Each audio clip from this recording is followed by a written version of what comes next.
Bismillahirrahmanirrahim. Assalamualaikum warahmatullahi wabarakatuh.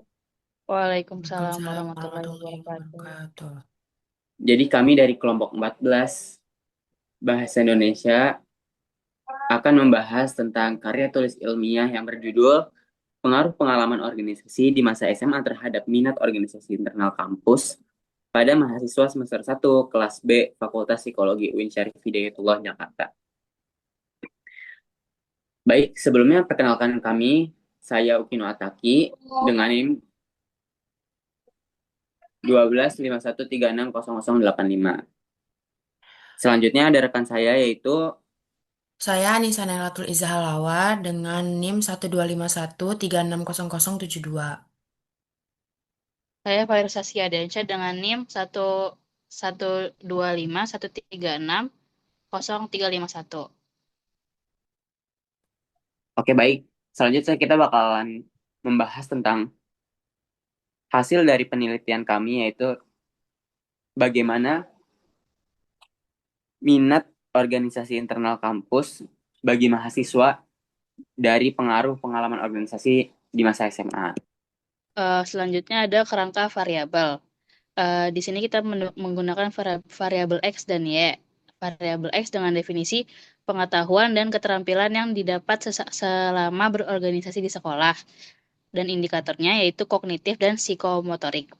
Lalu variabel Y dengan definisi kecenderungan jiwa yang tinggi terhadap organisasi internal kampus dengan indikator perhatian, ketertarikan, dan keinginan terlibat. Baik, selanjutnya ada alur metodologi. Jenis metodologinya itu kuantitatif, berbasis angka dan statistik. Sampelnya itu ada 42 mahasiswa psikologi UIN Jakarta kelas 1B. Teknik pengumpulannya melalui kuesioner skala Likert dari 1 sampai 5, dari sangat setuju sampai sangat tidak setuju. Uji analisis yaitu korelasi person produk momen. Nah, hasil dan kesimpulannya, hasil perhitungan ditemukan nilai korelasi R, X, Y sebesar 0,568. Tingkat hubungan masuk dalam kategori sederhana atau sedang berada di rentang 0,4 sampai 0,599. Kesimpulan akhir, pengalaman organisasi saat SMA berpengaruh secara signifikan terhadap minat mahasiswa untuk lanjut berorganisasi di kampus. Namun, pengaruhnya tidak bersifat mutlak atau sedang. Baik, selanjutnya kita akan membahas tentang langkah-langkah pengerjaan karya tulis ilmiah secara sistematis dan benar yang telah kita lakukan. Langkah pertama yaitu menentukan topik dan judul. Langkah pertama adalah menentukan topik penelitian yang relevan dengan bidang keilmuan dan memiliki nilai kebaruan. Sesuai dengan kita, yaitu tentang minat organisasi mahasiswa di kampus terhadap pengaruhnya dari pengalaman organisasi di masa SMA. Topik sebaiknya bersifat spesifik, dapat diteliti, serta didukung oleh sumber ilmiah yang memadai. Setelah topik ditentukan, penulis merumuskan judul yang jelas, singkat, dan mencerminkan isi karya tulis secara keseluruhan. Langkah selanjutnya yaitu menyusun latar belakang dan rumusan masalah.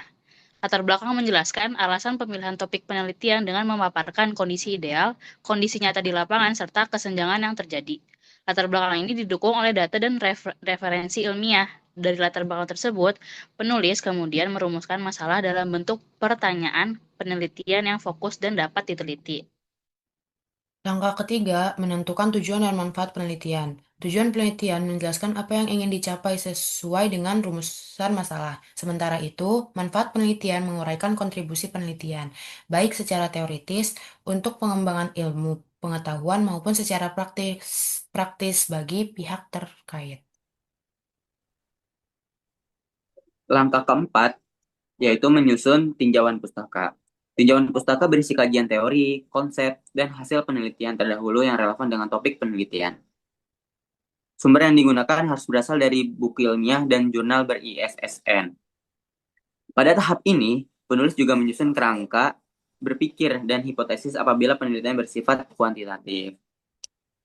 Selanjutnya, langkah menentukan metode penelitian. Di metode penelitian ini menjelaskan pendekatan yang digunakan, lalu jenis penelitian, subjek atau objek penelitian, teknik pengumpulan data, instrumen penelitian, serta teknik analisis data. Penulisan metode harus jelas dan rinci agar penelitian dapat dipahami dan direplikasi oleh peneliti lain.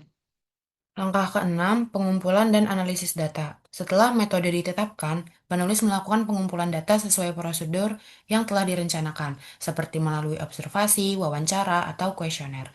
Data yang terkumpul kemudian dianalisis menggunakan teknik analisis yang sesuai, baik statistik maupun analisis kualitatif, untuk menjawab rumusan masalah penelitian. Langkah ketujuh yaitu pembahasan, kesimpulan, dan saran. Pembahasan berisi interpretasi hasil penelitian dengan mengaitkannya pada teori dan penelitian terdahulu. Selanjutnya, penulis menarik kesimpulan sebagai jawaban atas rumusan masalah. Saran diberikan sebagai rekomendasi untuk penelitian selanjutnya atau pihak terkait berdasarkan hasil penelitian. Lalu langkah ke-8 yaitu daftar pustaka dan revisi. Daftar pustaka memuat seluruh sumber yang dirujuk dalam karya tulis ilmiah dan ditulis sesuai gaya sitasi yang digunakan, seperti APA style. Tahap akhir adalah melakukan penyuntikan dan revisi untuk memastikan kesesuaian isi, bahasa, dan format penulisan. Demikian penjelasan mengenai langkah-langkah pengerjaan karya tulis ilmiah. Dengan mengikuti tahapan tersebut secara sistematis dan benar, diharapkan penulis dapat menghasilkan karya tulis ilmiah yang berkualitas dan dapat dipertanggungjawabkan secara akademik. Terima kasih. Wassalamualaikum warahmatullahi wabarakatuh. Waalaikumsalam Waalaikumsalam warahmatullahi wabarakatuh. warahmatullahi wabarakatuh. Sekian dari kami.